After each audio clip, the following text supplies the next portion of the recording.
TN headline YouTube channel viewers, Gennesaret ministries prayer சென்டர்லேருந்து நான் Alvin செல்வ ஃப்ரான்சிஸ் பேசுகிறேன். எங்களுடைய ஊழியங்கள் சார்பாக நான் இந்த யூடியூப் சேனல் வியூவர்ஸ் எல்லாருக்கும் நான் இனிய கிறிஸ்மஸ் தின நல்வாழ்த்துக்களை தெரிவிச்சுக்கிறேன். ஹாப்பி கிறிஸ்மஸ், நல்ல கிறிஸ்மஸ் கொண்டாடுங்க. உங்கள் அக்கத்து பக்கத்தில் இருக்கிறவங்களோட அந்த அன்பை பகிர்ந்துக்கங்க, ஒருவரையும் விட்டு வைக்காதீங்க. இதுதான் கிறிஸ்மஸ் கொண்டாட்டம். எல்லாருக்கும் உங்கள் அன்பை காட்டுங்க. அன்போடு கிறிஸ்மஸ் தினத்தை கொண்டாட என்னுடைய வாழ்த்துக்களை நான் தெரிவிச்சுக்கிறேன். கிறிஸ்மஸ் சிறப்பு தொகுப்பு நிகழ்ச்சிகளை பற்றி இப்போ நம்ம பார்க்க போகிறோம். இதில் பார்த்தீங்கன்னாக்கா கிறிஸ்மஸ் அப்படின்னாலே ஒரு உலக விழான்னு சொல்லலாம். அந்தளவுக்கு குழந்தைகள் துவங்கி பெரியோர்கள் வரை எல்லாருக்குமே ரொம்ப பிடிச்ச ஒரு விழா அப்படின்னாக்க பார்த்தீங்கன்னாக்கா அது கிறிஸ்மஸ்ன்னு தான் சொல்லுவாங்க. ஏன்னா கலர்ஃபுல்லான ஒரு ஃபெஸ்டிவல் அது.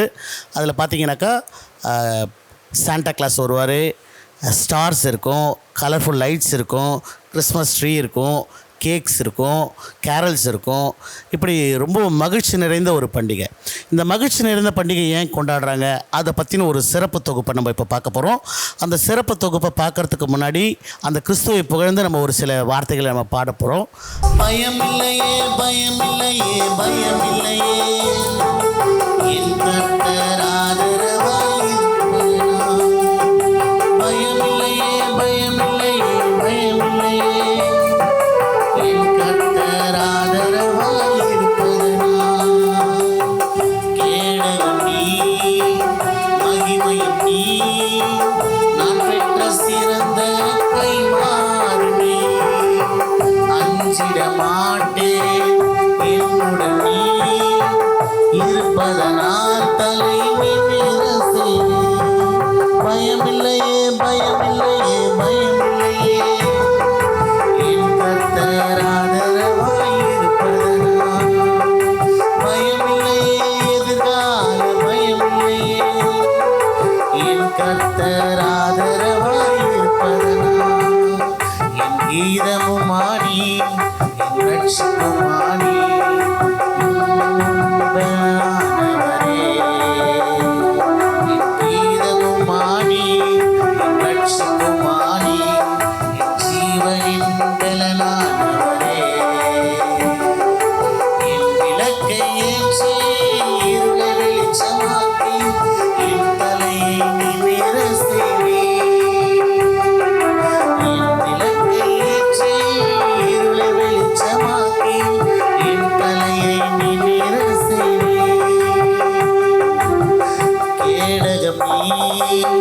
மகிமையும் நீ, நான் பெற்ற சிறந்த கைமாறு நீ.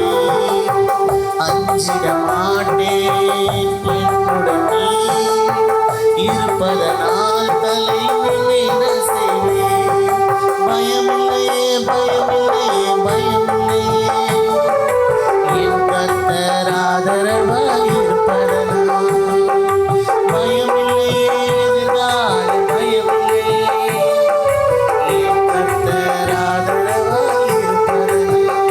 அந்த பெத்தலேயில் பிறந்தவரான இயேசு கிறிஸ்துவை குறித்து இன்று நாம் பார்க்க போகிறோம்.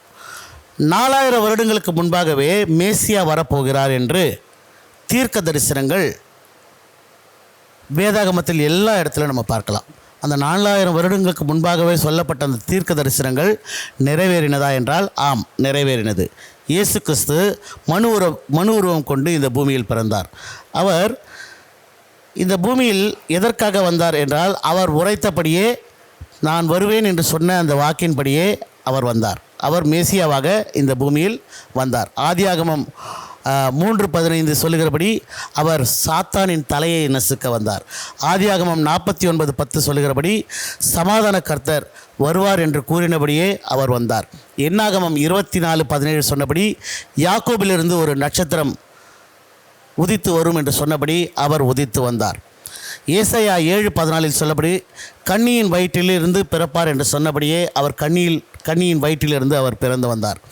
மீகா 5:2 சொல்கிறபடி இஸ்ரவேலை ஆளுகிறவர் பெத்லகேமிலிருந்து புறப்பட்டு வருவார் என்று சொன்னதின்படியே அவர் பெத்லகேமிலே பிறந்து வந்தார். பெத்லகேம் என்பதற்கு இன்னொரு பெயர் என்னவென்றால் எப்பிராத்தா என்ற பெயர். எப்பிராத்தா என்றால் சாம்பல் என்ற அர்த்தம். சாம்பலிலிருந்து உதித்து வந்தவர்.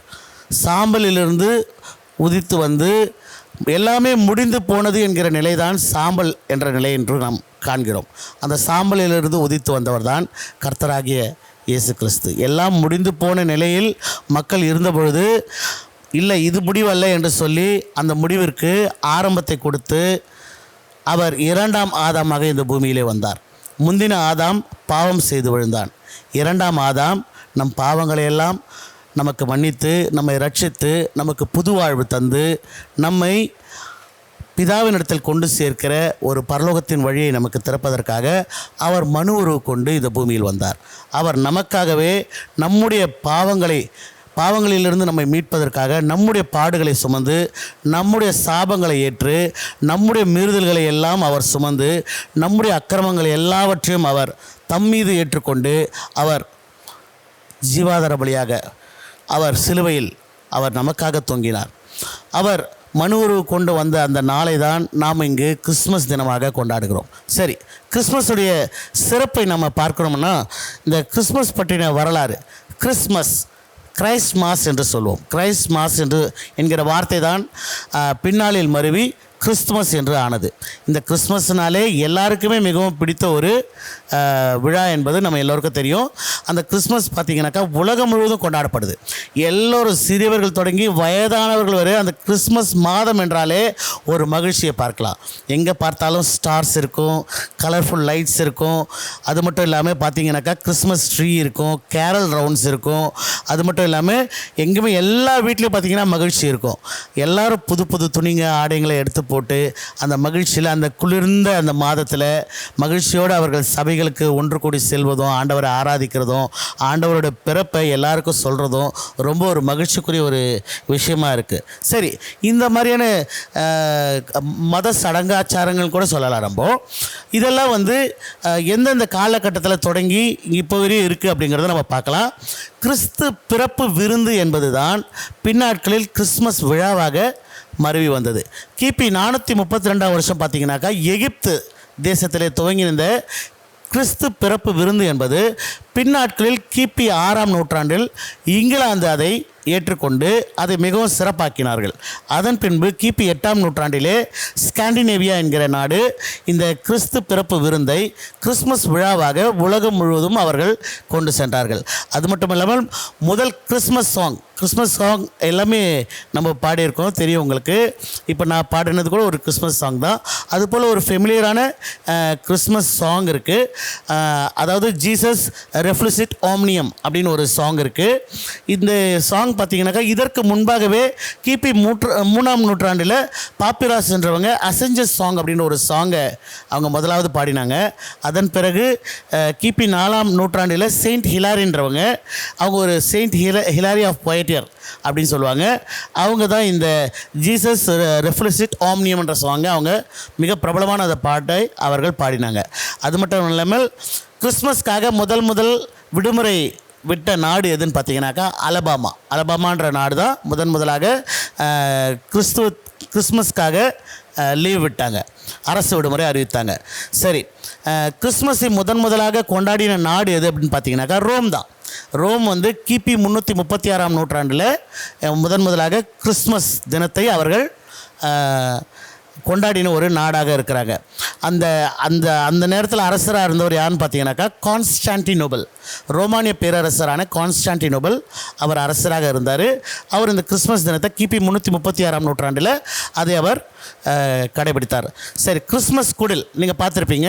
நிறைய வீட்டுங்களில் கிறிஸ்மஸ் நேரத்தில் குடில் அமைச்சு அதில் அந்த கிறிஸ்துவின் பிறப்பின் கதைகளை விளக்கக்கூடிய அளவிற்கு அந்த பொம்மைகள்லாம் வைத்திருப்பாங்க. அந்த கிறிஸ்மஸ் குடில் வந்து முதல்ல 12ஆம் நூற்றாண்டில் 1223ஆம் ஆண்டிலே அசஷன் பிரான்சிஸ் அப்படிங்கிறவர் முதலாக இந்த கிறிஸ்மஸ் குடிலை அமைத்தார். சரி, கிறிஸ்மஸ் மரம் நம்ம பார்த்துருக்கோம். முதல்ல எந்த நாட்டில் கிறிஸ்மஸ் மரம் வச்சாங்கன்னு பார்த்தீங்கன்னாக்கா ஜெர்மனியில். அவங்க கிபி 1000 வருஷத்தில் 10ஆம் நூற்றாண்டு, அதாவது இந்த கிபி 1000 வருஷத்தில் பார்த்திங்கனாக்கா அவங்க இந்த கிறிஸ்மஸ் ட்ரீயை வச்சாங்க. அதன் பிறகு பார்த்திங்கனாக்கா அந்த கிறிஸ்மஸ் ட்ரீனா அந்த காலகட்டத்தில் எது தெரியுமா? கிறிஸ்மஸ் ட்ரீ ஓக் மரம் அப்படின்னு சொல்லிட்டு ஒரு மரம் இருக்குது. அந்த மரத்தை தான் கிறிஸ்மஸ் ட்ரீயாக அவர்கள் வைத்திருந்தார்கள். இதை செயின்ட் பானிபேஸ் என்ற ஒரு பாதிரியார் இதை வந்து வைத்திருந்தார். சரி, அதன் பிறகு நார்வே என்ன பண்ணிச்சு, கிறிஸ்மஸ் ட்ரீயாக பைன் மரத்தை கிறிஸ்மஸ் ட்ரீயாக அவர்கள் கொண்டாட ஆரம்பித்தார்கள். சரி, இவ்வளோத்தையும் சொல்லிட்டேன். கிறிஸ்மஸ் தாத்தாவை பற்றி சொல்லலையே. கிறிஸ்மஸ் தாத்தான்றவர் சாண்டா கிளாஸ் என்ற ஒரு பாதிரியார் தான் அவர் கிறிஸ்மஸ் தாத்தாவாக தன்னை அங்கீகரித்து கொண்டு இன்று உலகம் முழுவதும் கிறிஸ்மஸ் பண்டிகை கொண்டாடப்படுவதற்கு இந்த காரணிகள்லாம் ஒரு முக்கியமான காரணிகளாக அமைஞ்சு இன்றைக்கு கிறிஸ்மஸ் வெகு சிறப்பாக வெகு கோலாகலமாக எல்லாருக்கும் மகிழ்ச்சியை கொடுக்கக்கூடிய ஒரு பண்டிகையாக இருக்குது. சரி, இந்த கிறிஸ்மஸ் அலங்காரம், கிறிஸ்மஸ் ட்ரெஸ்ஸு, கிறிஸ்மஸ் ஸ்வீட்டுங்க, Christmas cake, carols, Santa Claus, Christmas tree, star, light, இதெல்லாம் ஒரு பக்கம் இருந்தாலும் உண்மையான கிறிஸ்மஸ் எது தெரியுங்களா? கிறிஸ்து நமக்குள்ளாக பிறப்பது தான். கிறிஸ்து நமக்குள்ளாக பிறப்பது தான் உண்மையான கிறிஸ்துமஸ். அதாவது கிறிஸ்து நமக்குள்ளாக பிறந்தால் அன்பு நமக்குள்ளாக இருக்கும். நமக்குள்ளே வைராக்கியம் இருக்காது, நமக்குள்ளே குரோதம் இருக்காது, நமக்குள்ளே கோபம் இருக்காது, நமக்குள்ளே வெறுப்பு இருக்காது, நமக்குள்ளே பார்த்திங்கனாக்கா பாவம் சிந்தனைகள் இருக்காது. இதெல்லாம் நம்மை விட்டு அகன்று போகும். கிறிஸ்து என்றைக்கு நமக்குள்ளாக பிறக்கிறாரோ அன்றுதான் உண்மையான கிறிஸ்மஸ். இன்றைக்கு கிறிஸ்து உங்கள் வாழ்க்கையில் பிறந்திருக்கிறாரா? மறக்காமல் நீங்கள் கிறிஸ்துமஸ் தினத்தன்று கிறிஸ்துவை நோக்கி நீங்கள் ஆராதிப்பதற்கு முன்பாக அவர் உங்கள் இல்லத்திலும் உங்கள் உள்ளத்திலும் பிறந்திருக்கிறாரா என்பதை தயவு செய்து சிந்தித்து பாருங்கள். அதுவே உண்மையான கிறிஸ்மஸ் என்று நான் சொல்லி விடைபெறுகிறேன். Praise the Lord.